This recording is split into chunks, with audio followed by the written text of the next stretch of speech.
Alrighty, welcome to another stream of Lyrebird Edits. Hope you've been well. Hope your Christmas has been as exciting as mine. Oh, I can hear myself now. Good. Yeah, hope your Christmas was good. I say I had an exciting Christmas, but it was a pretty low-key one, actually. It's nice to spend it with family. And have it not be so hectic. Yeah. It was good. Good Christmas, and I hope yours was fun too. And of course, depending on where you are in the world, your Christmas experience would have been pretty different from mine. Let's see, what do we do for Christmas usually? A lot of seafood, and it was a pretty cold Christmas. Sort of hovering around like the early 20 degrees Celsius. So a bit cloudy, no rain, but just not overbearingly hot. And I say it was a cold Christmas, but I think a few of you may have had the definition of cold Christmas. Because I've never experienced, except when I was really, really young, like a wintry Christmas. So yeah, we usually have seafood and turkey and ham and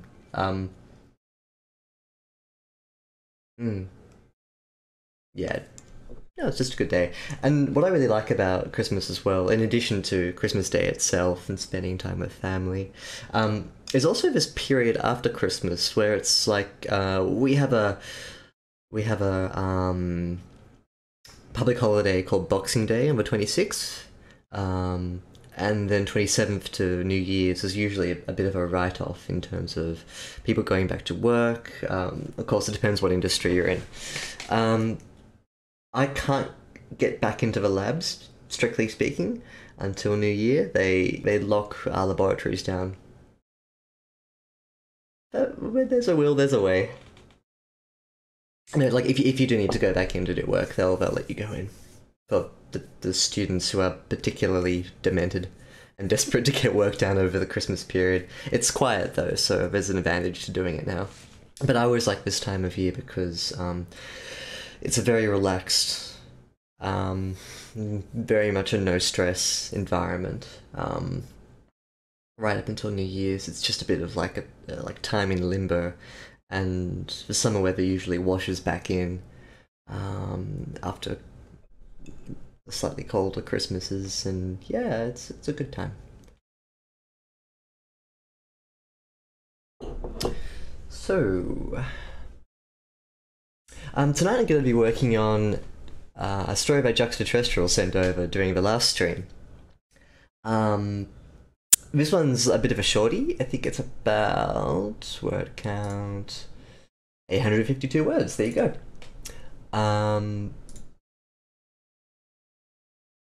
So I should be able to knock this one over in an hour and a half more likely, and probably pushing up from there too.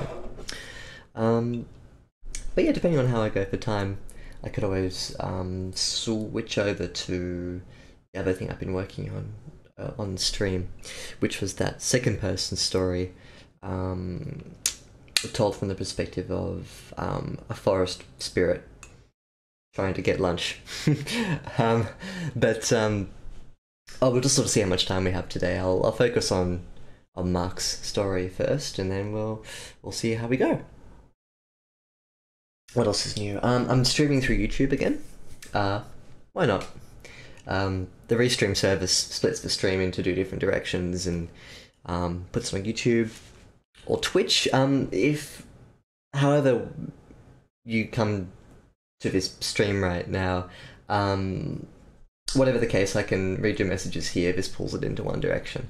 But if you're on YouTube and you type here, I'll have to sort of fish around in the windows over here, being like, oh, where's YouTube, and then type it into the YouTube box. So there's no, like, for me, there's no unified chat box, so I have to sort of go digging a bit.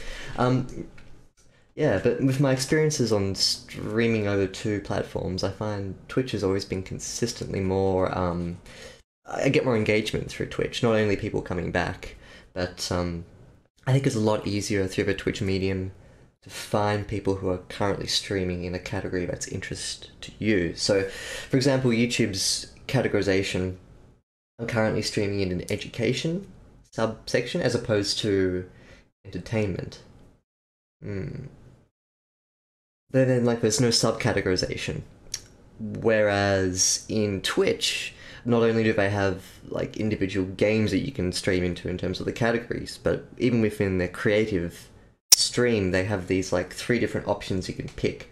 I think they call them lounges? No, that's the writer's lounge, that's different. The subcategories, again, help people refine their searches. So, despite Twitch being the traditional gaming platform, it's actually really good for streaming creative things. And having people come to you and find you through the browse page as well. I think that's a really good sort of service that they've got set up. So yeah, thumbs up for Twitch. And I guess I'm just going through YouTube Live because I can. I remember someone was chatting to me over YouTube one of the streams back, so I mean, it's useful to do. Okay, just check a couple of settings. Get my face out of that window.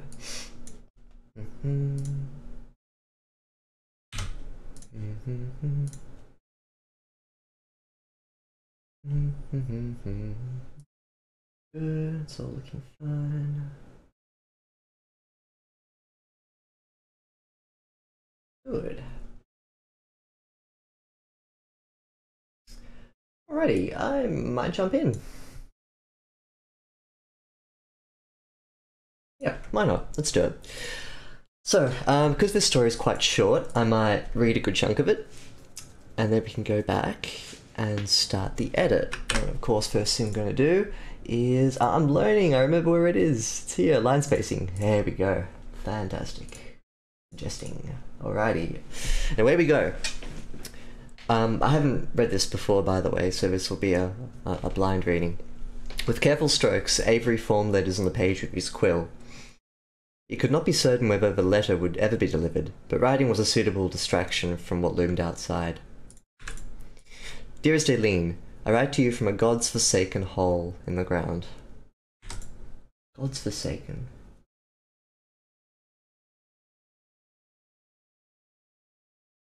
I don't know if that should be plural or possessive. Yeah.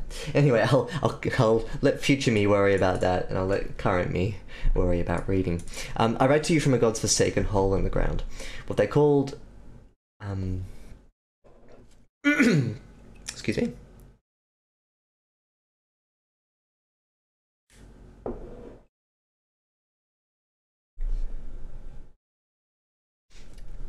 What they called a fortress back home.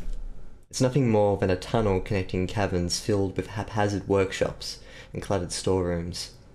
Somehow these dwarves have made it function. There are no master smiths or masons here, only journeymen, apprentices, novices.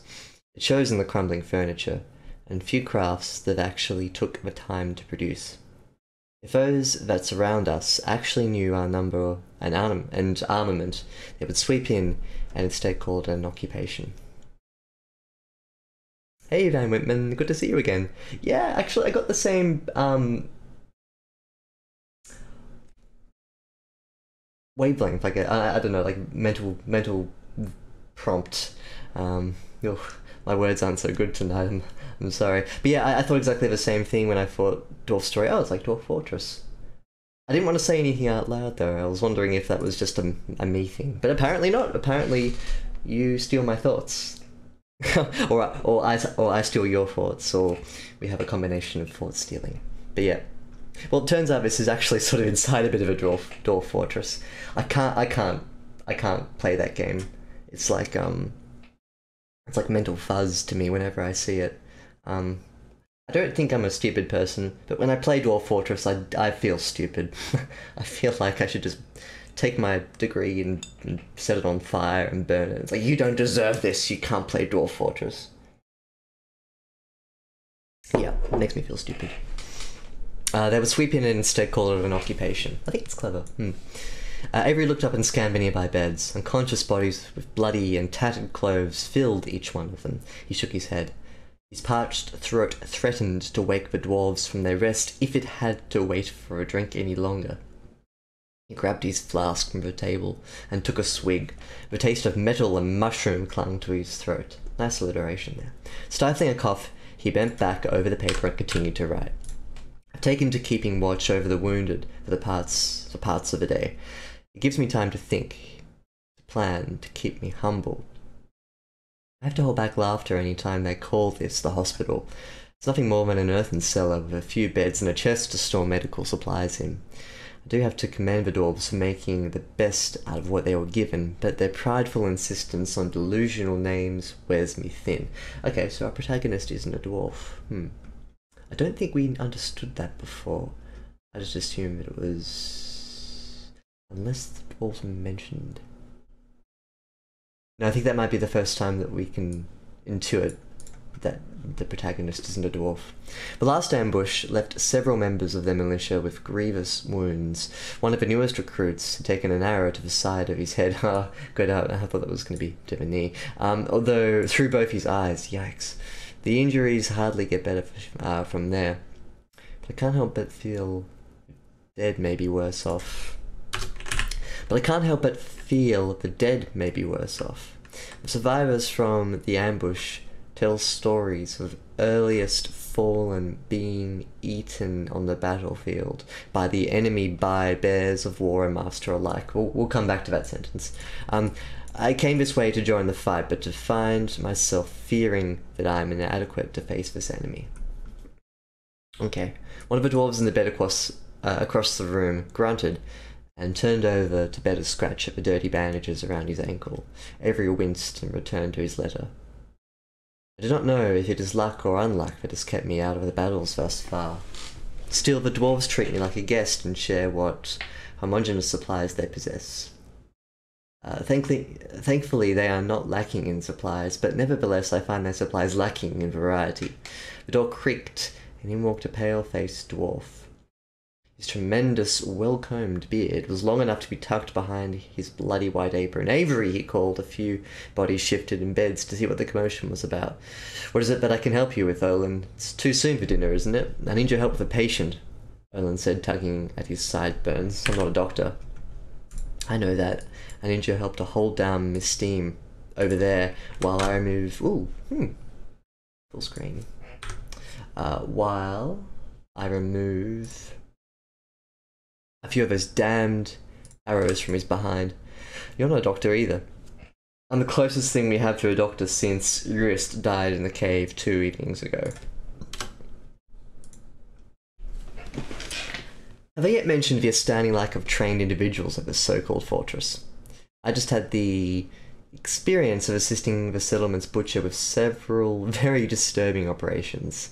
A fear of blades and arrows don't take us, then disease surely will. The yells and howls will surely, two surelys here, haunt my dreams for whatever time I have left on this world. I overheard the current overseer during a meal express his ambitions for expanding the tunnels even deeper in search of even more ore. I had to take back what I said earlier about the crossed-out craftsmanship, craft dwarfship. While most everything here is on the verge of falling apart, the copper industry charges forth at full pace, is what he's going for. Despite the recent losses, the individual force that is dwarf-kind, industrial force, continues to produce some of the most exquisite copper arms and armor I've ever seen. If only that had access to a material more suitable to their obvious metallurgical talent, which be they. I find my mind filled with fantasy of implacable steel-clad dwarves driving these barbarians from their land. Or lands. Instead, they have to wage war with weapons made of material better suited for cutlery. I do not know what the next day will bring. I pray that I will see the next day, and the one after. There was a shout, and several others. The words echoed through the stone halls and into the earthen infirmary. "They're back! The elves are back! The savages have even more bears with them this time. Rise up and meet them." And that's it.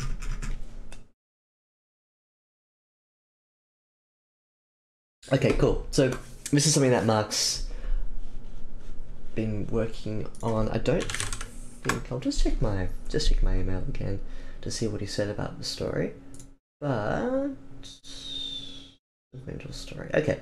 I think this may be...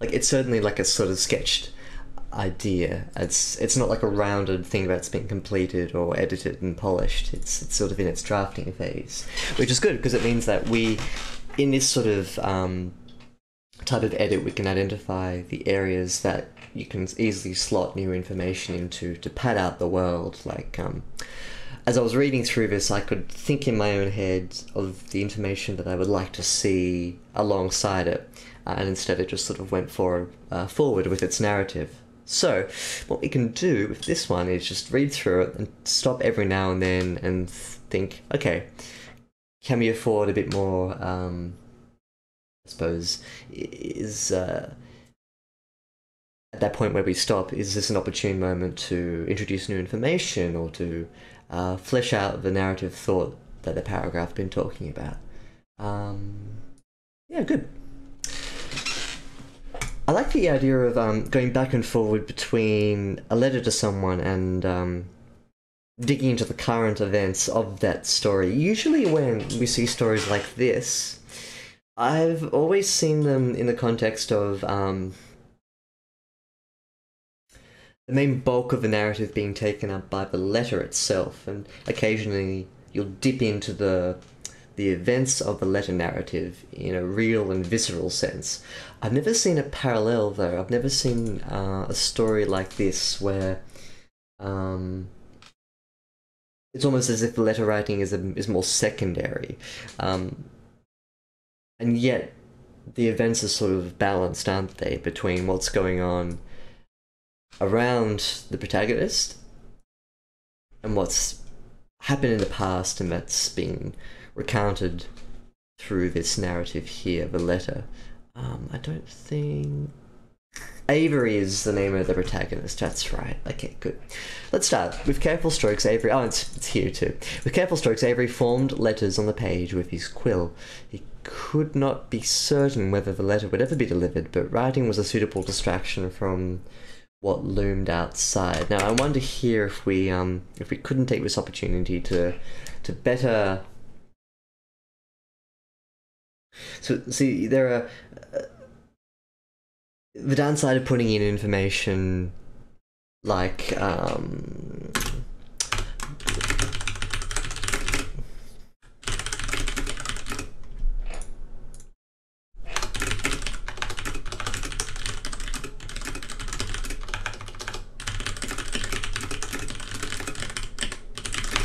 So that's just placeholder for now, and if I could spell properly, that would be lovely. Here we go. So, if Juxtaterrestrial wants to start off his story with a grounding paragraph, like this, these are fine with careful strokes. Avery formed letters on the page with his quill. He could not be certain whether the letter would ever be delivered, but writing was a suitable distraction from what loomed outside. Now, immediately I want more information about what's looming outside, like the situation. So, if I was to write this, I'd probably put the next sentence as, Avery paused with the nib over the page to look around, and a tide of human misery greeted his eyes. Low earthen ceilings made the shouts of the dwarves echo. Something like that. You sort of build up the scene around him that way. But Juxtaterrestrial actually does something quite clever here, and he dives straight in from here into "My dearest Eileen, I write to you from a God's forsaken hole in the ground." So he's actually doing the same thing as I was just suggesting, just in a very different way with different words. What they call a fortress back home, it's nothing more than a tunnel connecting caverns filled with haphazard workshops and cluttered storerooms. You can get rid of that comma there. You can get rid of the capital I because it's not the start of a new sentence. Okay, good. So somehow these dwarves have made it function. There are no master smiths or masons here, so if you wanted to be a bit more deep in the narrative voice, you could say something like, neither Smith nor Mason has taken up residence here. I'm going to put that as a suggestion. If you want to keep your language fantasy-esque, ESQE, and appropriate for the time, then perhaps you could consider jazzing the sentence structures up a little bit. E.g., neither master with S, neither master nor Mason, or Master Smiths nor Masons.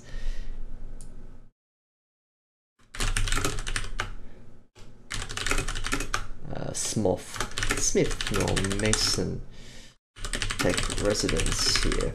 Something like that, for instance, and that sounds a bit more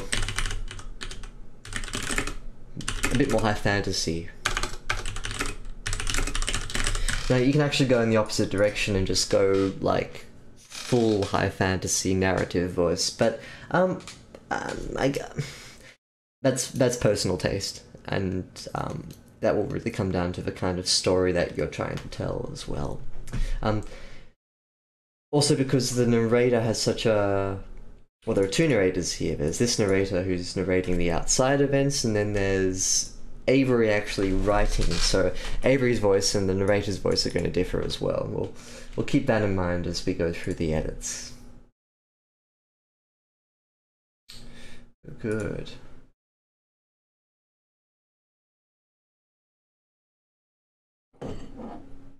Alrighty. Hate to be a bother, but I'm going to be taking a tiny break. I'll be back in about 3-4 minutes, so sit tight and we'll see you soon.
Alrighty, I'm back.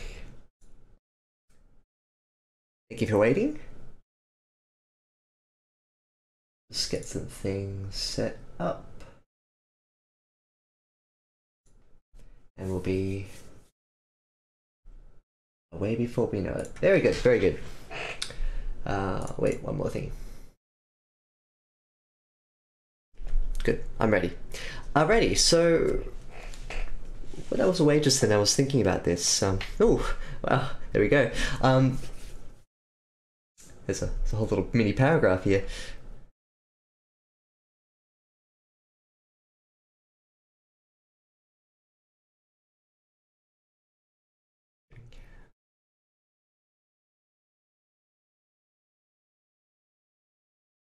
This is interesting what Van Whitman. I always get that name mixed up, I don't know why. But this is what Van Whitman's written. I'll read it out loud. I write to you from a place avoided by even the gods. What they claim is a fortress back at home is but a worming hole filled with warped workbenches and stinky storerooms. There may be no mastersmiths nor masons here. So there be no mastersmiths nor masons here, even though journeymen are not even half as skilled as what we knew on the surface where you are. But thankfully, they've passed through the mist grounds to even care. Oh, hello, GTLICC. How you doing? Good to see you again. Thank you for joining us. So this is an interesting example of what could sort of fit in the place of this little piece of text here. P.S. I didn't know Pepe's were on Twitch chat. Wait a second. Hang on a second. In my actual Twitch box, it's different. And here, it's a Pepe. Okay. This is probably Restreams. This is Restreams doing... Anyway, so I write to you from a God's forsaken hole in the ground. They call the fortress back home. It's nothing more than a tunnel connecting caverns filled with haphazard workshops and cluttered storerooms. Somehow these dwarves have made it function. There are no mastersmiths or masons here. I suggested neither mastersmith nor mason take residence here. Only journeymen, apprentices, and novices. It shows in the crumbling furniture and few crafts they've actually taken the time to produce. If those that surrounded us actually knew our number and armament, they would sweep in and instead call it an occupation. So here we've got two actually very different ways of writing very similar things, don't we? Van Whitman's suggestion here has a lot more voice and passion to it, in that when you read it, it instantly feels like it's from a different person. This thing here feels like it's written by a very sort of refined, quite conservative, and a bit maybe distance kind of voice. Someone who doesn't have a coarseness about them. Someone who's taking time to pen a careful letter.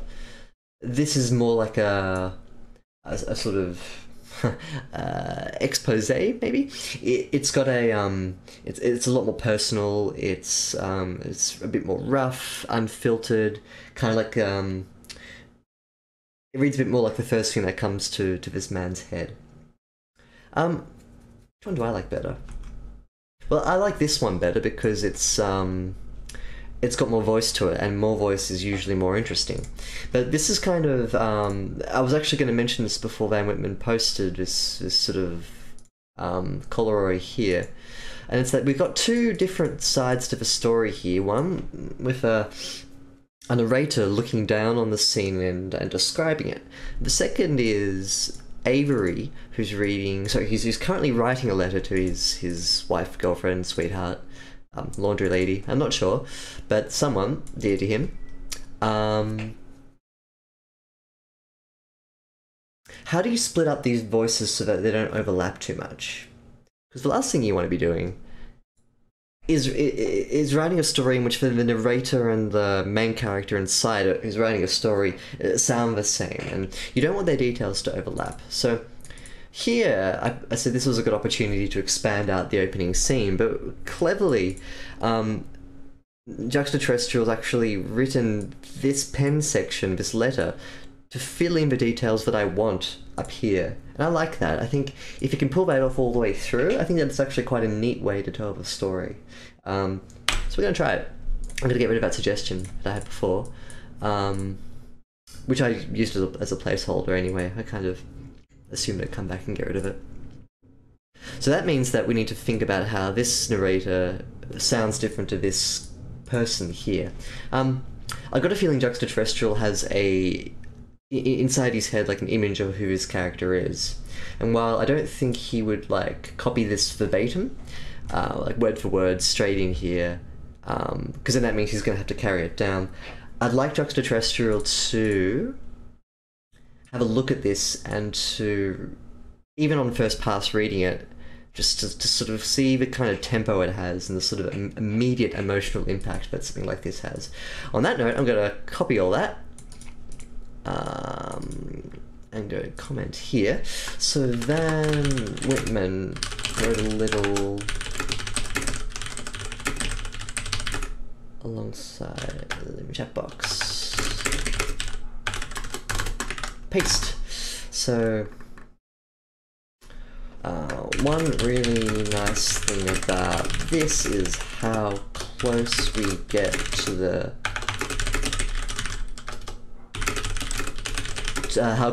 their voice, to their understanding of the world.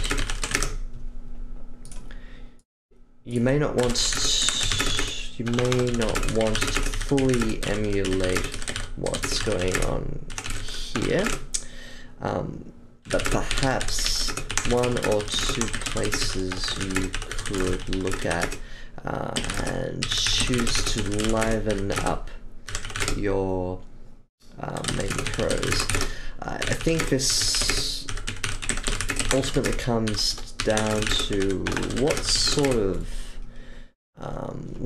of character you want to tell the story and their personal voice. So it's kind of flexible.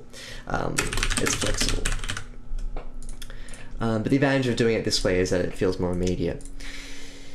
The other thing that I want Juxtaterrestrial to keep doing is to keep going back and forth with, and he does all the way through the story, this like a 1-2 punch. Like you've got your omniscient narrator here, and then filled in with the details here.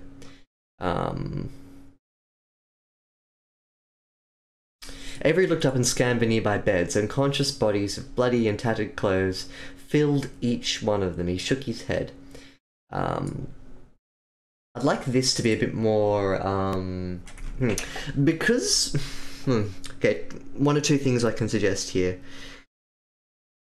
If we're going to designate the main narrator as a bit more dry and factual, then what I'm about to suggest is moot. If we want the main narrator, who's the third person, objective person, to maybe be a little more involved in the story, then we can start to perhaps provide a bit more emotional detail in with our narrator. So Avery looked up and scanned the nearby beds. Around him swam a sea of dwarf misery.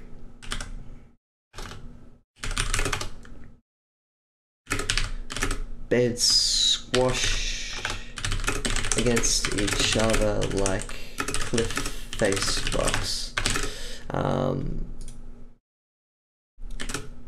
tangle of bloodied arms, legs, bandages. The smell of it all wafted over the room. A ghost of death. So it's something like that you could put in. Now, what would I suggest? The way that I usually write my stories is that my third-person narrators are almost always very much connected with the story, as if they're a character themselves. They may not be in the story. I used to write like that. I used to write with my third-person narrators ending up being a character in the story. And I guess I kind of always took that tradition forward. Even if my narrator isn't in the story themselves as a character, they're lockstep with the events of the story, and it's almost like they're there right next to the character. Now, not every story needs to be told like that, and not every writing style is going to be like that. And that's quite apparent in a story like this, when you have a narrator who's a bit more sort of distanced. Now, my inclination is always to make narrators more involved in their stories, but that doesn't necessarily need to be the case with your writing. You can decide how close you want your narrator to be. But there will be consequences to doing it either way. I always feel that when my narrator is in lockstep with the story, it's a much more emotional... I don't feel like I have a problem engaging readers with my writing. I hope I'm not talking myself up here. It's just more in the sense that I think that my narrator is quite close to the events of a story, and so that the types of images you can use, the closeness, the immediate sense, the feedback that you can get from a narrator like that is a lot more vivid. But that being said, if you're trying to be a bit more sort of high fantasy, that usually doesn't work, because high fantasy, epic fantasy, it requires a bit of distance between the events of a story and the narrator. The narrator needs to be a bit more of a god around the events, and it needs to feel more sort of grand and societal.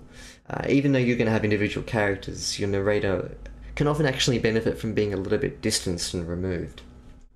In this type of story here, it's interesting because we've got Avery's voice to come in and to pick up the slack from the initial narrator. So I'm actually tempted to say to Juxtaterrestrial, you've done a good job in sort of establishing this dissonance between the two, but they flow together really neatly.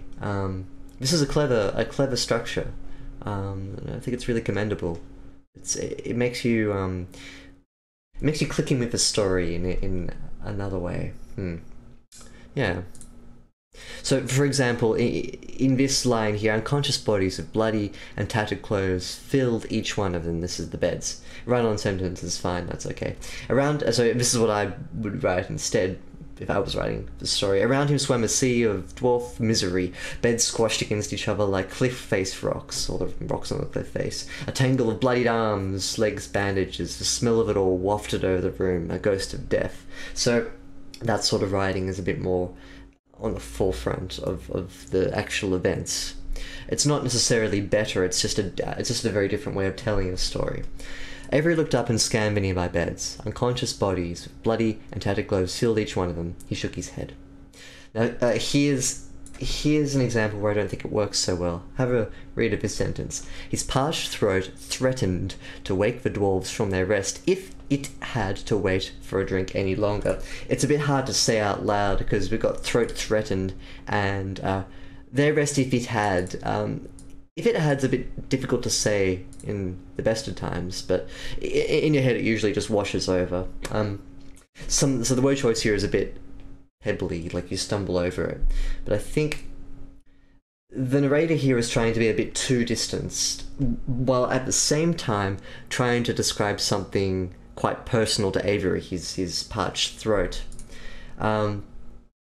So you need to go one way or the other. This sentence kind of straddles both worlds, and I think we need to kind of just cut it a bit and be like, okay, be immediate and be in the moment, or be a bit make your narrator take a step back and to understand that their role is in this story is to be the third person objective voice. It's up to Juxtaterrestrial what he chooses. I'd probably lean into distance if we're going to go with that theme. So you probably want to say something like, although his throat... Oh, here I go, contradicting myself. Whee! Although he's so burned with...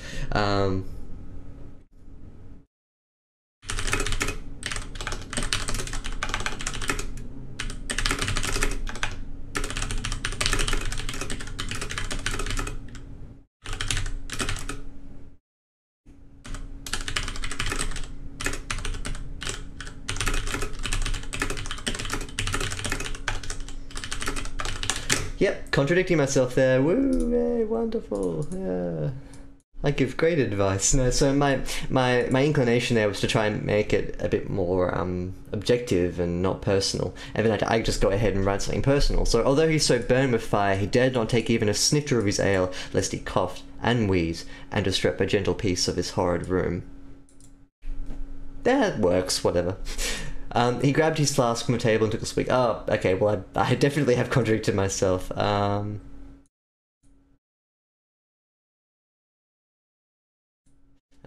Hmm.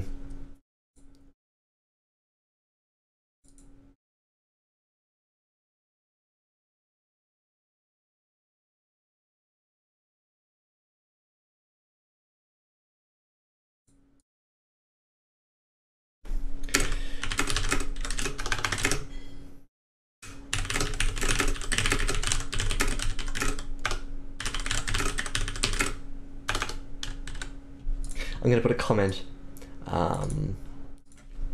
Just throw a sentence near a bit of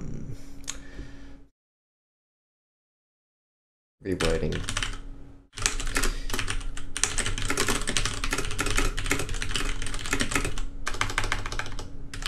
Originally I wanted it to be more plain and objective, but I ended up writing something a bit closer to a very... I'm not being very useful tonight, am I? I think I'm on... Juxtaterrestrial and I are on quite similar wavelengths. I've edited a number of his stories before over stream, so he'll be able to make sense of my ramblings. So I've just contradicted this thing here.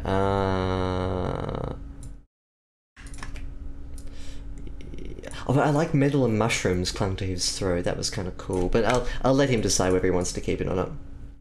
Yeah, what kind of drink tastes like mushrooms? I don't think you can brew drinks with mushrooms. Let me check. Can you brew an ale with... Well, if there's a will, there's a way, I suppose. But in modern times, there are stories of armchair shamans mixing tea brewed with, okay, hallucinogenic mushrooms. That's a different story with beer. But being disappointed in the results. Blah, blah, blah. That's Google. Thank you, Google. And that's magic mushroom. Look, mushrooms are fungi. Could you brew a beer from it?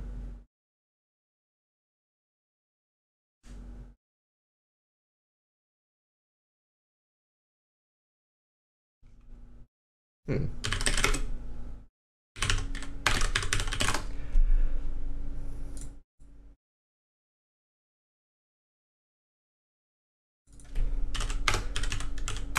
This is important. Let me do some research. Yeast are fungi, the eukaryotic fungi, but a mushroom will not act like a yeast and convert glucose into alcohol. That being said, if you blended up a big mushroom and put it in with hops, water, barley, and yeast, and there's something else in beer as well, I don't know, and just added some mushroom in, yeah, sure, you could make mushroom beer. What would it taste like? Mushroomy. It'd kind of be nice. I don't know. Magic beer. Exactly. If it was separated from the warm parts of brewing the ale. Yeah. Yeah. And like you could always add it in afterwards too. Like a mushroom puree. You could boil it. You can boil mushroom, but then it becomes a bit like a soup, doesn't it? You probably don't want mushroom soup beer. You could put it in afterwards. Yeah, like dry hopping, for instance. That's a good example. I think we've just stumbled into a very interesting brewing idea here. You know, I think it'd kind of taste nice. I've got a friend who homebrews. Maybe I can ask him.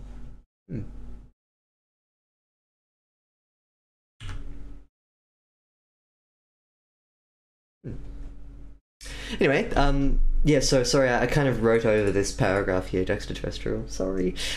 But I guess the point here is that you'll have to make up your mind as to whether or not you want your narrator to be a bit more distant or a bit more involved in the story. And I kind of leaned in towards being involved here, but it's completely up to you.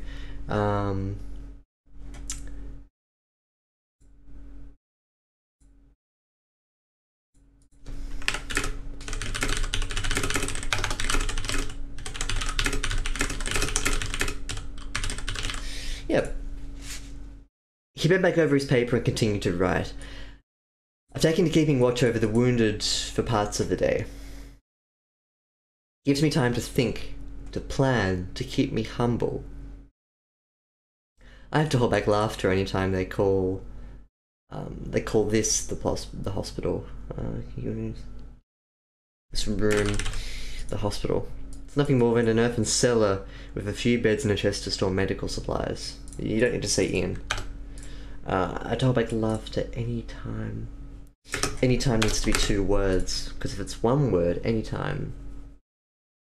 That doesn't work, but I can't explain why. I do have to commend the dwarves for making the best out of what they were given, but their prideful insistence on delusional names wears me thin. I'm going to suggest a word here called aspirational.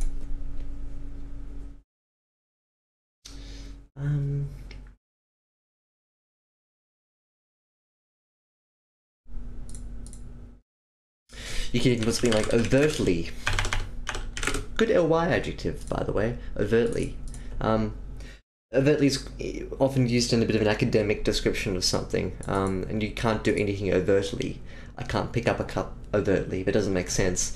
But if something is overt or done overtly, it's usually referred to passively too. So, yeah, overtly. Try it. Try it in your own writing. Squeeze it in. Or you can take it out, either way. I'll leave it in. Where's me thin or where's thin on me? Now, if I was to Van Whitmanize this paragraph here, how would I do it? Because Van Whitman gave a fantastic little passage up here with a bit more sort of oomph to it, a bit more voice. So,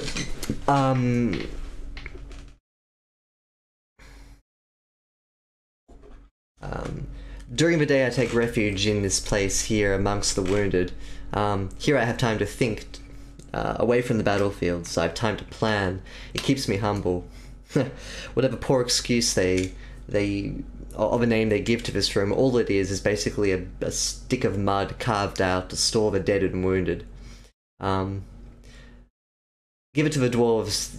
You give them a lemon and they make lemonade. No, but something along that line. You gotta hand it to the dwarves. They have a way of turning even the most distasteful place into something. But I must say that their overtly aspirational names really grind me up. Or like something like that. Like you give us a bit more punch. But in a way, I sort of understand the voice a bit better now. I understand Avery's writing voice as he's sitting there amongst all the misery, and he's penning his thoughts down, and he sort of seems like the guy, or the kind of guy that's a bit more reserved. So maybe the voice is making more sense the more I read it. Hey, Hobo December, how you going? Good to see you again.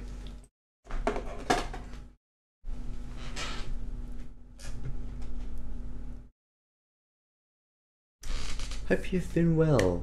And I hope everyone had a really good Christmas too. Now that I've got more people in the stream here, let me know about your Christmas experiences, if you had anything in particular that happened to you that was fun. I'm doing good, thank you. Thank you for asking. I had a nice Christmas. The weather wasn't too warm. And I'm in a nice period of time right now where it feels like I'm in limbo and everything's sort of stretched out and slow. It's really nice. It's a good time of year. I love this time of year. Yeah, no, Christmas was really good. Nice to spend it with family. I'm debating whether to buy a Nintendo Switch from like post-Christmas sales. Maybe. I don't think I'd have time to play it though. I think a lot of people got Switches for Christmas this year. It'd be a good gift. And if you got anything exciting, tell me in the box. I can live vicariously through your Christmas gift giving. And tell me if it snowed too for you guys. I'm always interested in that. Sort of multifaceted person.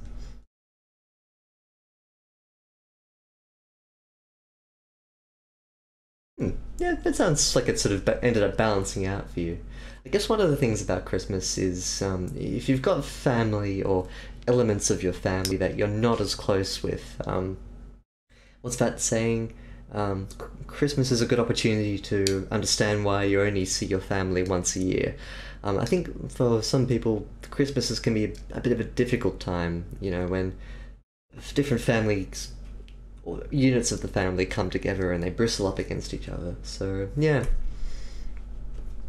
Yeah, it's probably not all rainbows and sunshine. But yeah, overall, it was okay. And that's okay.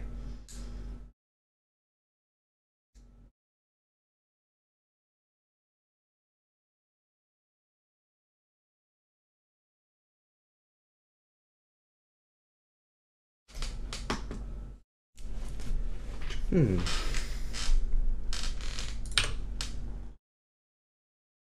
Wow, that was a quick hour. It's 10 o'clock. Hmm. Ooh, it snowed for you. Lucky. Rainbows and sunshine in winter. Yeah, fair call. Fair call. Not even I had rainbows and sunshine on my Christmas. And it was summer, like midsummer. No rainbows. Sunshine? Yeah, a little bit of sunshine. Hmm. Even in winter, sometimes we have really sunny days. And sometimes really warm days, too. Hmm. Yeah. Anyway, if you just wandered into the stream after the first hour, we are doing Dwarf Story by Juxtaterrestrial, Mark Weaver. This is 850 words. Only gone through the first page, wow. But we've talked about it a lot because the structure of the story is really interesting, and I think there's a lot here that you can dissect, which is really nice. I love getting deep into the stories here. So let's go on. Let's go on, shall we? The last ambush left several members of their militia with grievous wounds. One of the newest recruits had taken an arrow to the side of his head, through both of his eyes. Ooh. So the last ambush left several members of their militia with grievous wounds. Now, I'm pretty sure we know he's talking about the dwarves, but the language is a tiny bit ambiguous. The last ambush left several members of our militia? The militia?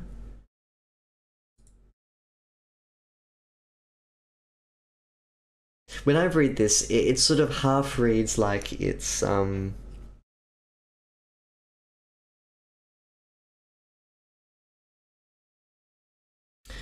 sorry, one sec.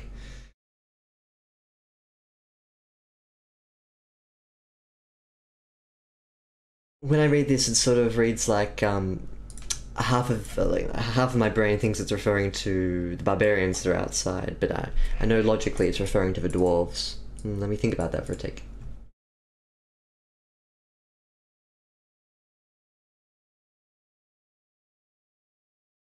Oh, nice! That's really good news. Hope for December. Oh, congratulations! Like, often the fear is the worst aspect of it, but yeah, I'm glad you sort of chose to overcome that fear and. Oh, that's fantastic. Fingers crossed for you. Let us know how it goes when you get the result. Um, yeah, good. And look, there's no downside to not trying. There may be an upside to waiting until you think it's the right time to submit, sure, but you don't want to let fear cripple you either. And I think, yeah, like nerve-wracking, definitely. It's always nerve-wracking showing your work to other people, but it's also kind of exciting too. So yeah, let us know how it goes, please. Yeah, no, Avery isn't a dwarf. Now, I was trying to think. That's a good point, TTLACC. I was wondering when the first time in the story we could understand that Avery wasn't a dwarf. Um,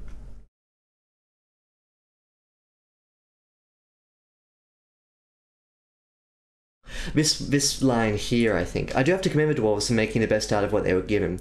This line makes me think, yeah, he's not a dwarf. And then this is the first time where I think we can really understand it.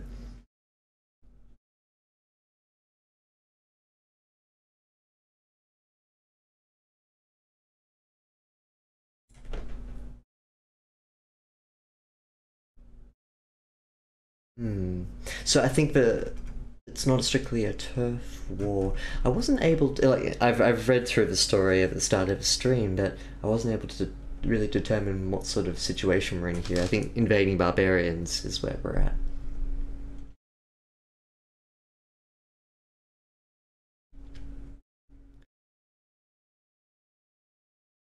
The injuries hardly get better from there. But I can't help but feel the dead may be worse off. I think he means better off. The injuries hardly get worse from there, but I can't help but feel the dead may be better off.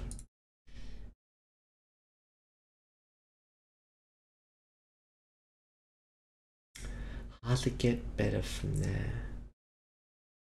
The injuries hardly get better from there.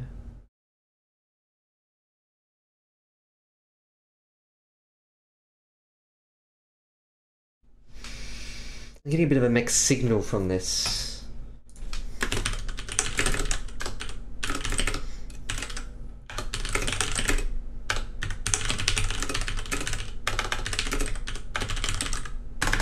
Do you mean that's far from the worst of the...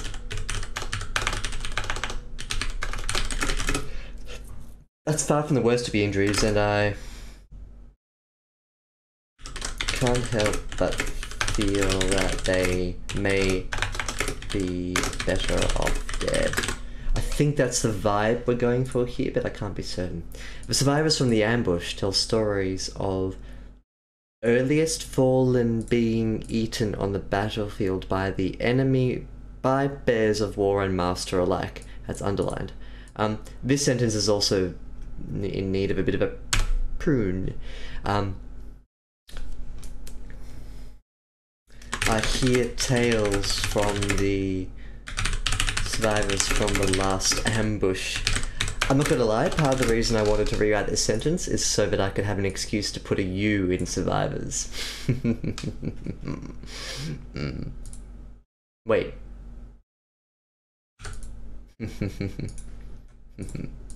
Yeah, that's what I meant to do.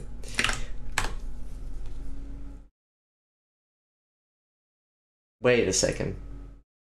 Is this one of those words where I can't put a U in it?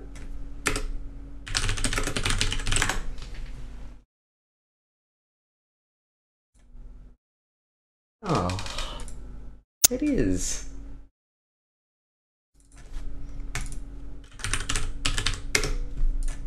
You happy now, Americans? Ruining my language. Anyway, I hear tales from a survivor from the last image. So I'm so used to seeing words where I, like, American spelling of words and thinking, oh, I'll just come along with a U and squeeze it right in here. But when I saw Survivor, I'm like, yep, gonna put a U in there. And I couldn't. Because that's how we spell it too. I hear tales from the survivors from the last ambush. A little semicolon there. The survival stories, or you can call it tales of bears.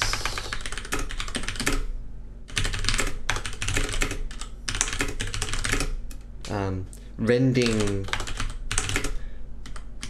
walls in half with their metal talons.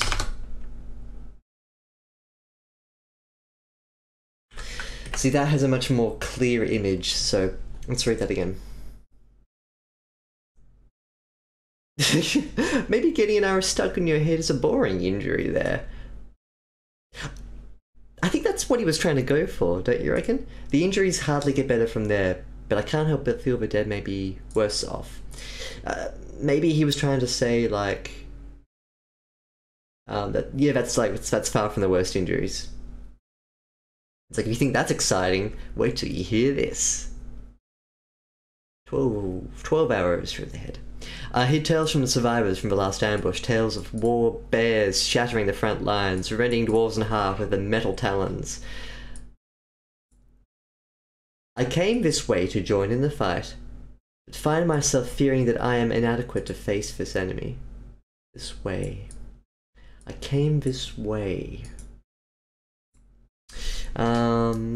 Crucial piece of info here, but it's a little vague.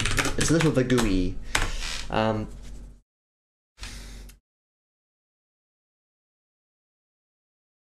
So for example, did he come specifically to this mountain to help them fight? Was he passing through? Because that's what coming this way usually implies. Does, came this way to join the fight. I came to this second place specifically to lend my sword and letter writing skills. Versus, I headed in this general direction and stumbled upon this fort in order to fight. So it was a bit of a sort of choose one or the other here. Hold up, don't bears belong to dwarves? Why evading their masters? I don't know enough about the lore actually, like war bears. The survivors and actual stories of being eaten by the enemy, by bears of war and master alike. Maybe the survivors and actual stories of being or by the enemy, by bears of war and master alike. I don't know enough about high fantasy to say for certain whether or not bears are restricted to dwarves. Who do the bears belong to? I thought, just intuitively, I thought they belonged to the elves, because forest animals. I could be wrong. That might also give a bit of credence to the dwarf turf war thing that's going on, or potentially going on. Might have to leave that idea floating and come back to it. But increasingly I find myself fearing that I'm inadequate to face this enemy. And with a little ellipsis there. On of the dwarves. One of the dwarves. Maybe the best belong to the dwarves in the story, not general high fantasy. I wonder if we haven't heard bears before, have we? Bears. Bears. My impression was that they were enemy bears. I think this sentence here is supposed to be by the enemy, comma, by bears of war and master alike. I assume that the bears were on the enemy side.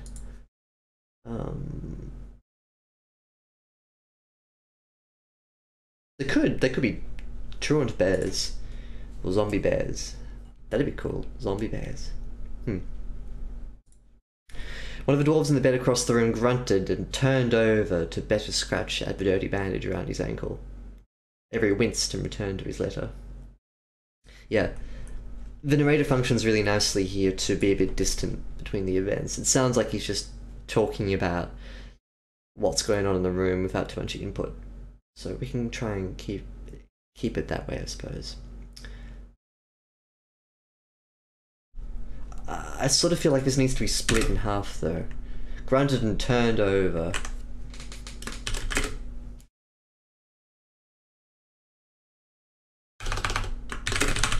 Spin to good.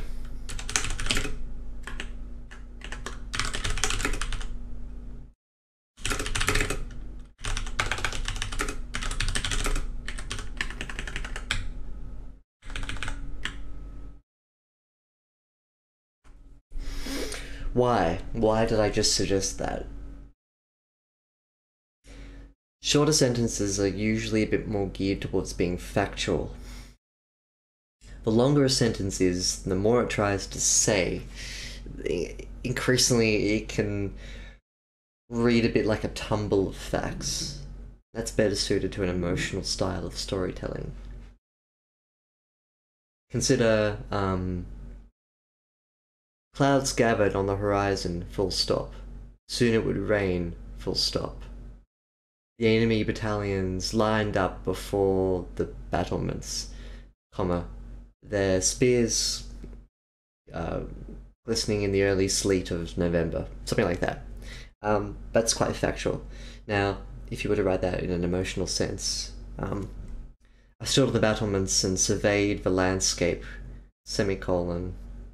The dry husk of the end of day clung to the edge of the horizon, and I saw light reflected off those deathly banners and spear tips, comma, a horrible spectre that would forever haunt my dying days.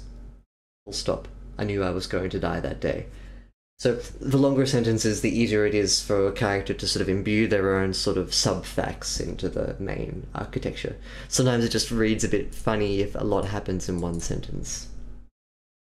Yeah, well, here's a good question by TTLACC. Why does Avery wince?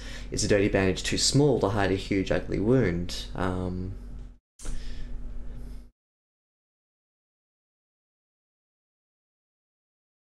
It's a good point. I don't think I have an answer for that. But we should know, shouldn't we?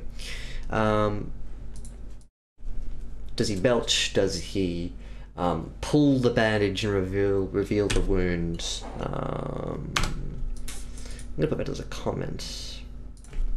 Oh, not there. Winced.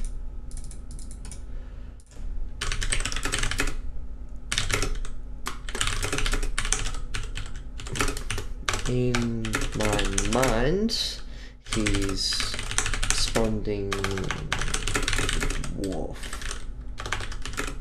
But the reader needs a better visual cue.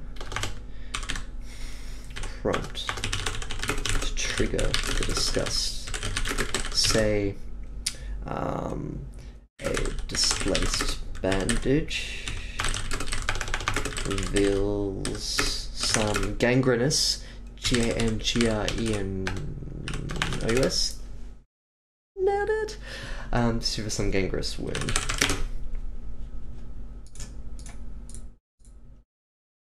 Satisfying.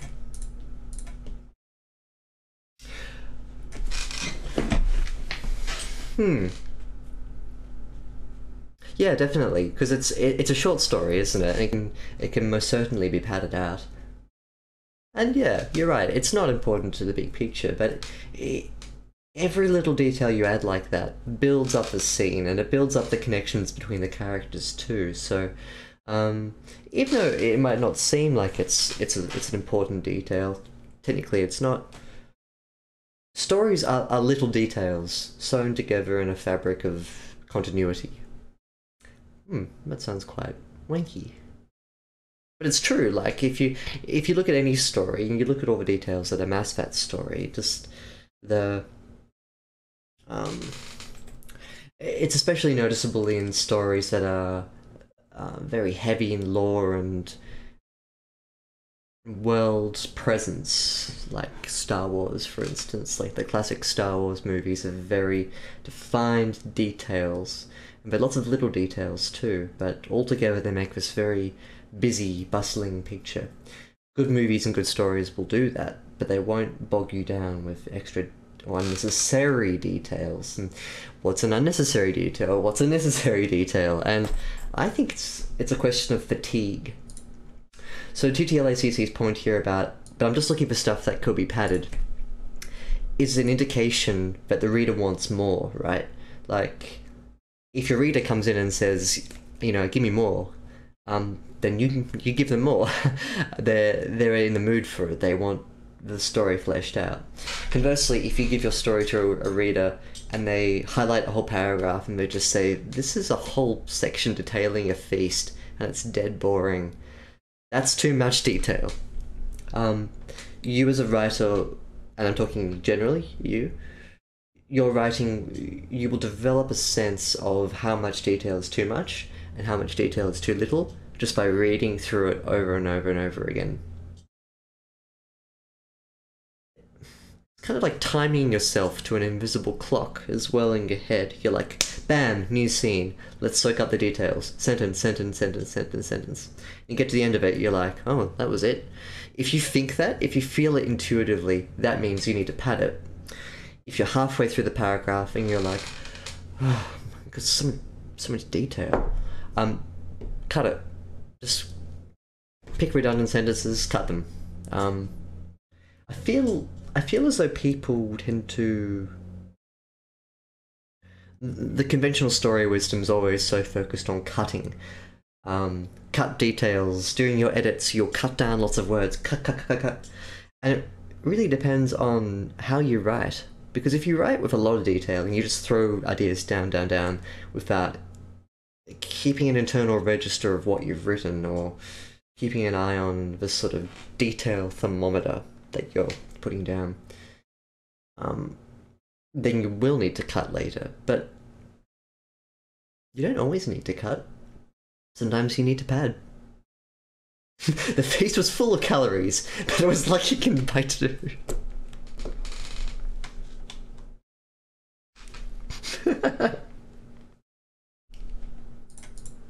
The protein concentration was a little lacking. Samuel chewed thoughtfully on his half-cooked steak, letting the juices run around his mouth. Medium wouldn't be exactly how he described his steak. Medium rare, perhaps. There was slightly too much blood and juice. Maybe if he kept chewing, he thought, he could get to the core of his steak and truly understand what was going through the chef's mind upon making that steak. Blah, blah, blah, blah. That'd actually make a really funny way of, like, really funny sort of paragraph. See, you can play it up for effect too. If you're writing a humorous story and you go overboard on the details, it can actually be quite funny. And if you describe it well, a really boring detail can actually be really exciting. But if you're just doing like a typical high fantasy banquet,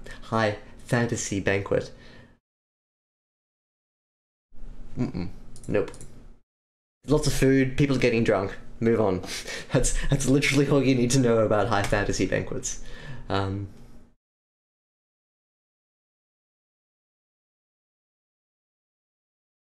do not know if it is luck.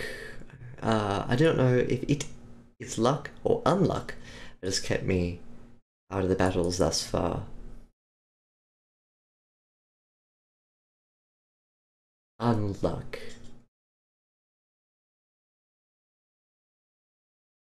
I'll allow it. I think it's a character thing, like, and a time and place thing. So it's rubbing me up the wrong way, because I'd probably want to say, I do not know if this is a grand stroke of misfortune or perhaps the luckiest event of my life, but it's kept me out of the battles thus far. Like, you could overwrite it. Luck or unluck. It's up to Juxtaterrestrial what he wants to do with that one. Still, the dwarves treat me like a guest and share what homogeneous supplies they possess. Homogeneous means uniform or without difference. So, homogeneous liquids mesh and gel together. Heterogeneous liquids or supplies form points of difference between each other, like oil and water. Heterogeneous. So I don't know what a homogeneous supply means.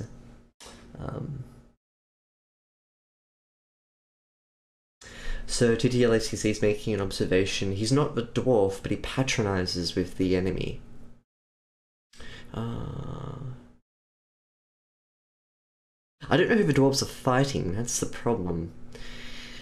Avery's here, and he's lending his sword to the enemy. We don't know why. He's been kept out of the battles, though.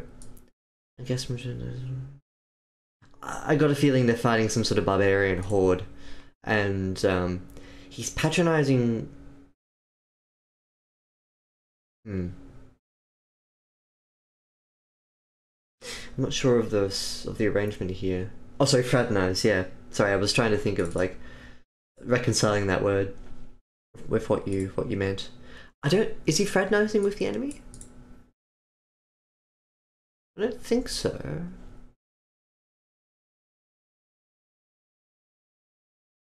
Let's read on and continue. We can find out. Let's go meager. Thankfully, they are not lacking in supplies. Oh well, okay, get rid of meager. But nevertheless, I find this word lacking in variety. That's really clever. I like that line. Nevertheless is a single word. Thankfully, they are not lacking in supplies, but nevertheless, I find their supplies lacking in variety.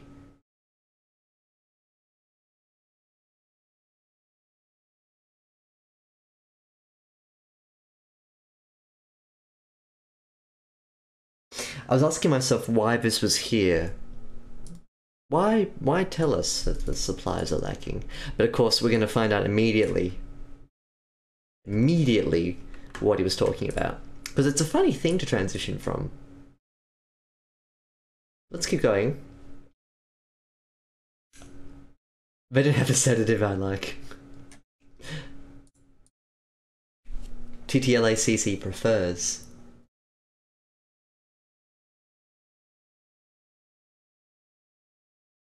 Quiet equine. The horse tranquilizer of choice. The door creaked, and in walked a pale-faced dwarf. I think pale-face can be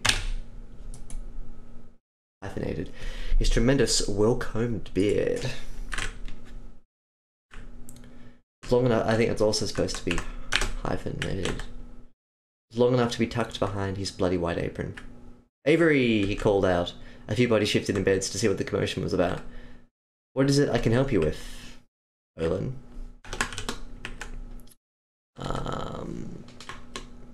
Avery sets pen aside. Looks nice as a transition. Yeah, sometimes it's not necessary to do that, but it smooths it out a bit, I think, when you have like a few bodies shifted in bed to see what the commotion was about. Avery set his pen aside and stood up, leaning over the desk to match the dwarf's height as they engage in conversation. It leans you into the conversation a bit more, rather than just bam, now we're talking. What is it I can help you with, Olin?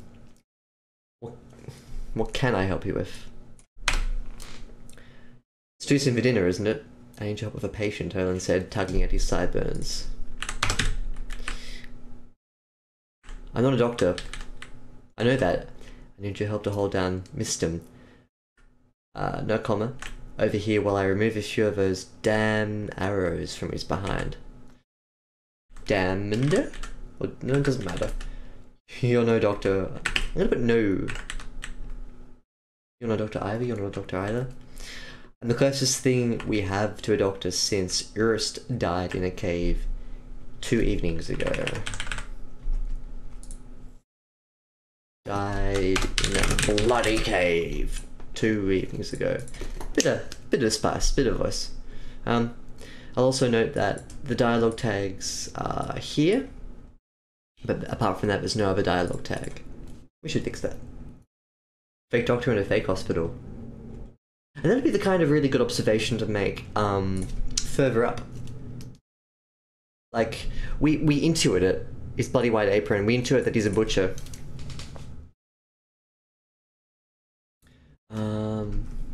Where would we... That'd be good to put in here, I think.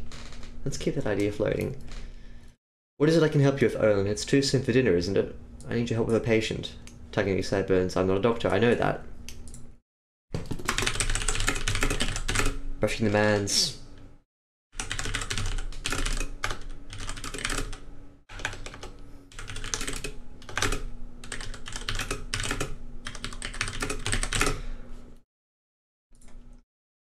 I don't like that. Dwarf spat, I know that. I need your help to hold down Mistum over there while I move a few those damned arrows from his backside. Just thinking of how to like dwarf it up a bit, you know?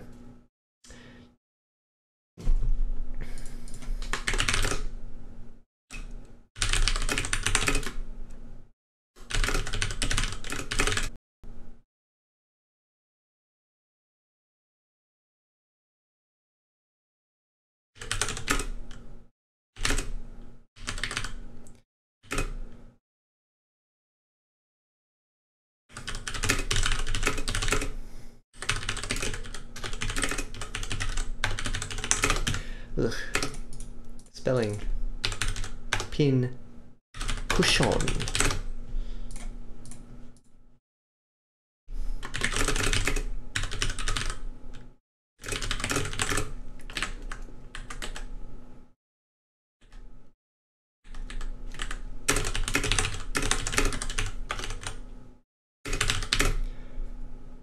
His arse. This is 2TLACC. Arse would also work. Arse or backside.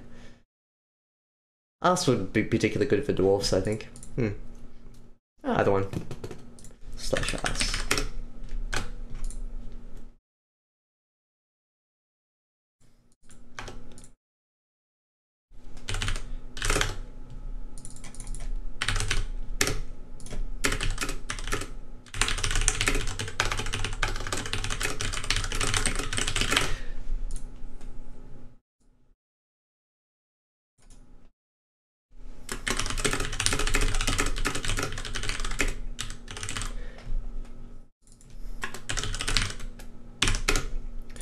Adding a bit of spice to the butcher's voice also helps to show that there's life in this place, and it's not all doom and gloom. People aren't so focused on the outside conflict. There's a job to be done, people need to get their shit together and just come and do things. And I think that sort of attitude helps people bond in this situation.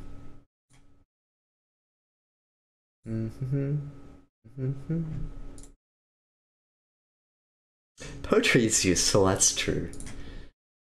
I'm not disparaging poetry.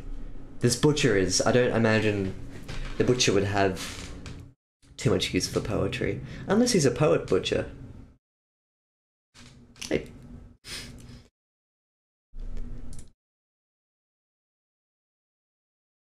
Have I yet mentioned the astounding lack of trained individuals of a so-called fortress?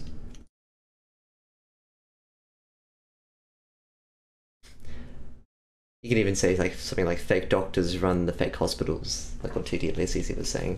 I just had the experience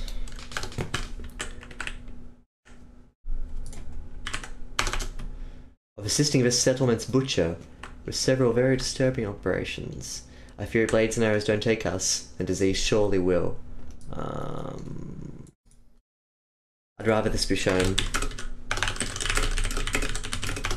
Get some dwarves to hack and cough and splutter.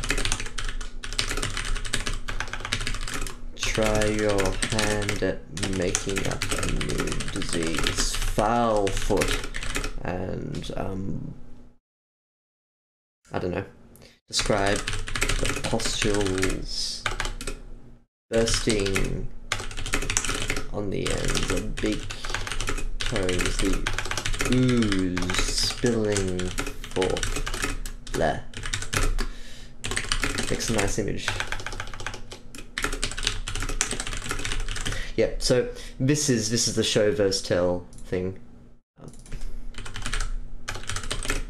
Pustules. Pustules is a word. Pustules is a word. Yeah.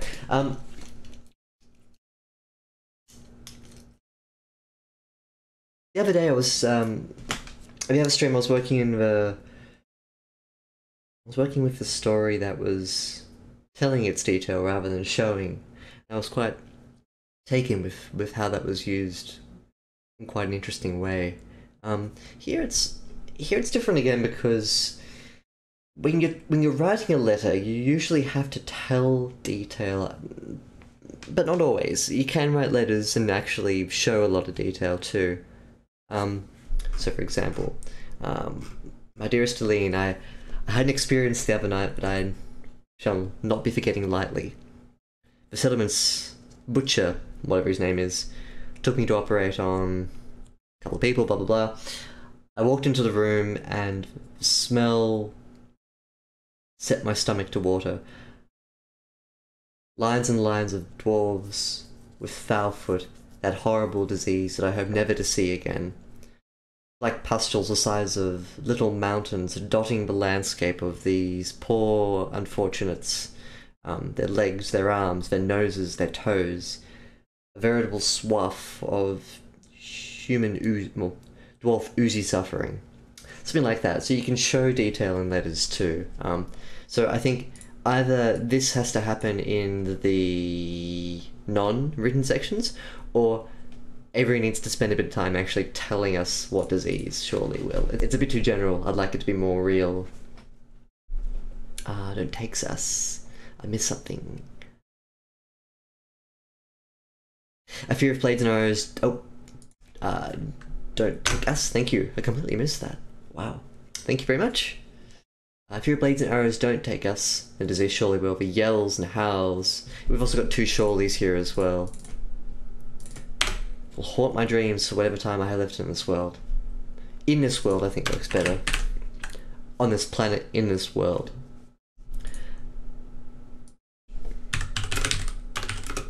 On this earth, in this world.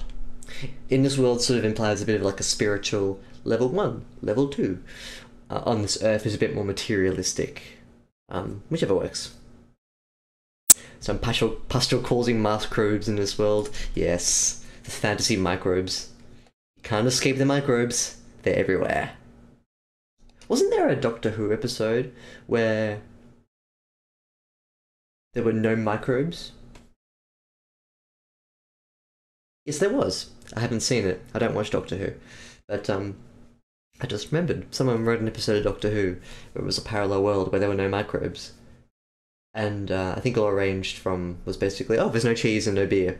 And a few other things. If we didn't have microbes, we wouldn't be alive. So, make sure to thank your microbes. Because they're the reason lots of stuff happens. You like eating food? Microbes. You like being a human? Microbes. Because we are microbes, we're just a big factory of microbes. Microbes. Like computers aren't microbes, they're just very smart rocks with electricity. I think you're right, they do. Especially in the sea. They help the water cycle sort of propagate.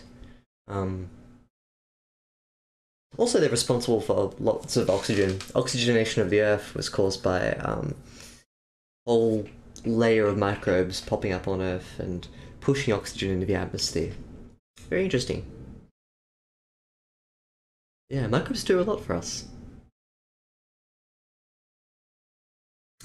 I overheard the current overseer during a meal express his ambitions for expanding the tunnels even deeper in search of even more ore. I overheard the current overseer should be doing a meal, because I thought Meal Express would work together, so this should be doing a recent meal. I overheard the current overseer express his ambitions for expanding the tunnels even deeper in search of even more. We've got two evens here.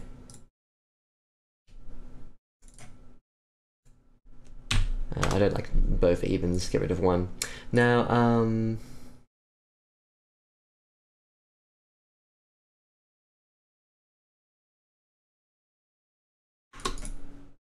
comment, like with the microbes above, perhaps consider extending this scene to make it a real fleshed out event, still told through the vector or through the lens of a letter. Take us into the dining. Show us the dwarf overseer and his nice beard.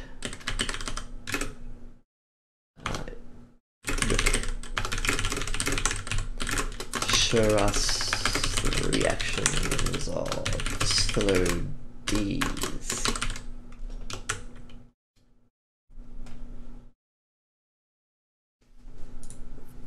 Meals on Wheels in card form. Yeah, I can imagine that. I have to take back what I said earlier about the craft dwarf ship. It works.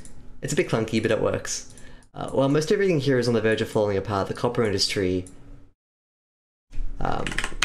charges forfeit for speed, I think, with the metaphor that we should go for, not power.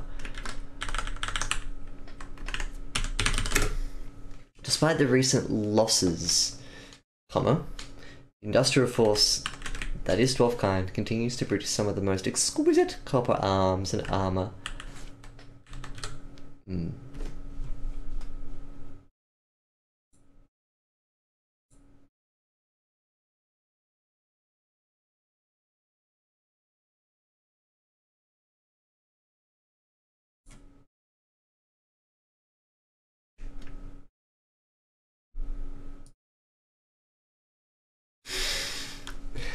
I'll stop being silly.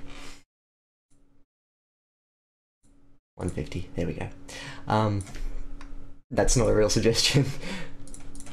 But this is.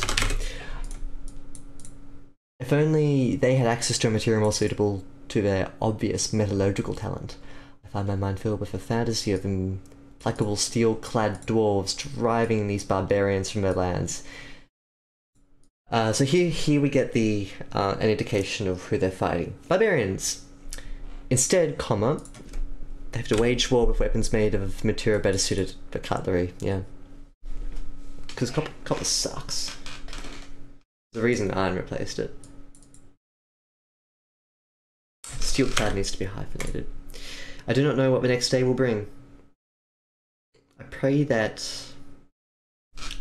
which I've replaced it, will see the next day and, comma, hopefully, good LA, the one after.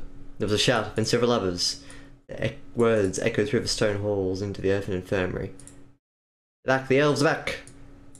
The savages even more bears within this time rise up and meet them. Yep, so the savages have bears. But we don't know who's saying this to. Good question. I think a barbarian can be... I think you can have dwarven barbarians, can't you? Barbarians are... either cavemen or a catch-all term used to describe like a heathen force of uncivilized... Yeah, that's a good way to put it, uncivilized people. Uncivilized in the sense that they don't fall under a banner or don't have civics. They're just hunter-gatherer people who crush skulls and are like, you got stuff? It's mine now. Barbarians.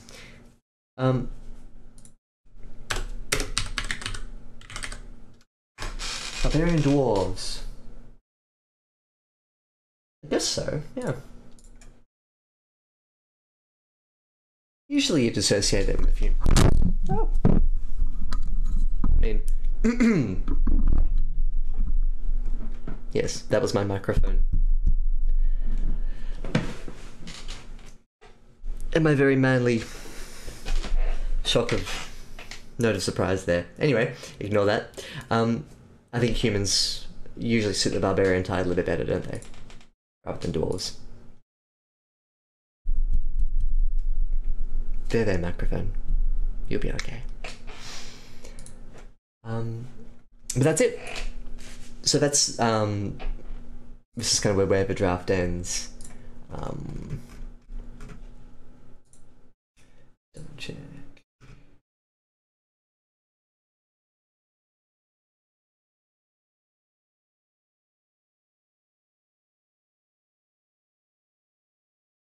Okay.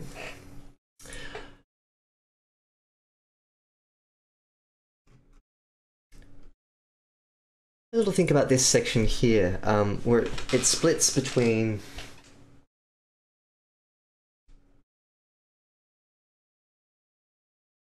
I think this works. I was worried that it wouldn't on my second read through. But when the butcher comes in, I'm the closest thing we have to a doctor since Ura's died in that bloody cave two evenings ago. Come quit your poetry and do something bloody useful for a change. I've used bloody twice, but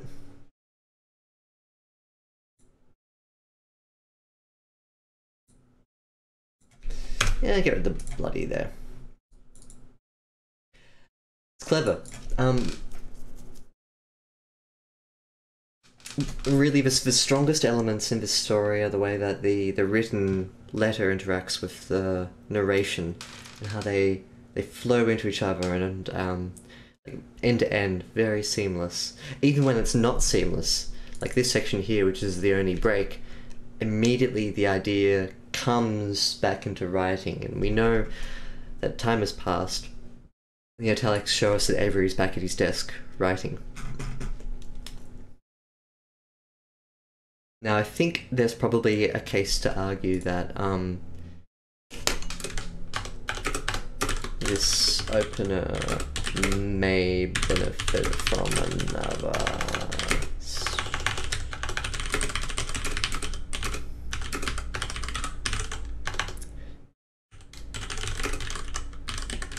Preferably the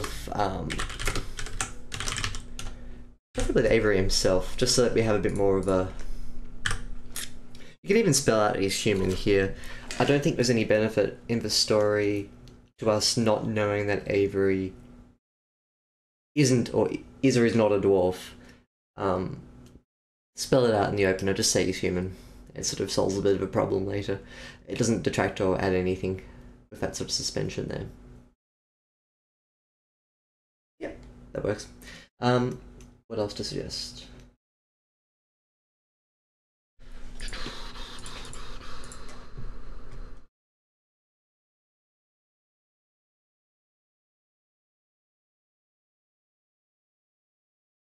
And this ending here can just be expanded out as well. This is a draft, so I'm not going to comment too much on how it ends. I think it's just a bit of a sort of placeholder. But of course, you'd want to ground it a lot more. Where is Avery? Is he in his own quarters? Is he back in the infirmary? Where's Avery?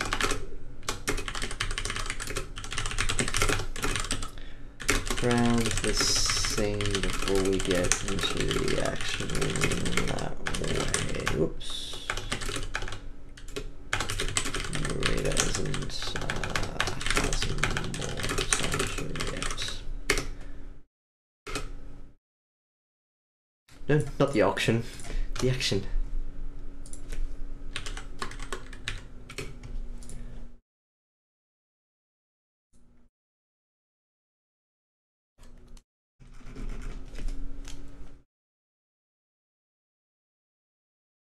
Yeah, if dwarves have recessive genes, then yeah, and if Avery is in some way dwarf, he'd be more human than dwarf, I guess. Alrighty, I think we're done. It's 10:51 here. I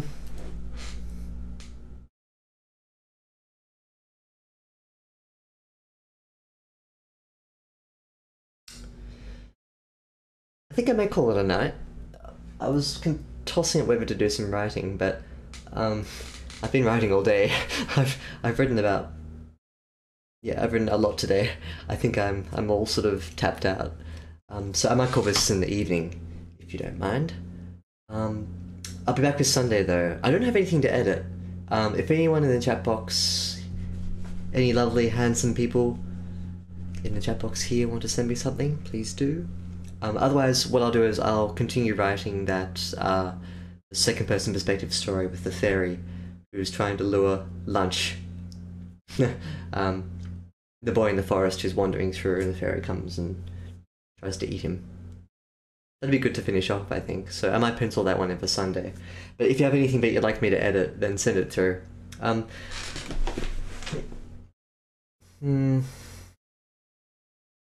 Now I want to sleep.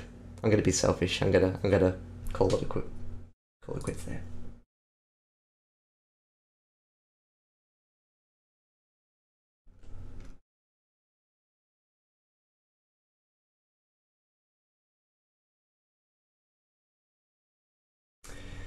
Alrighty.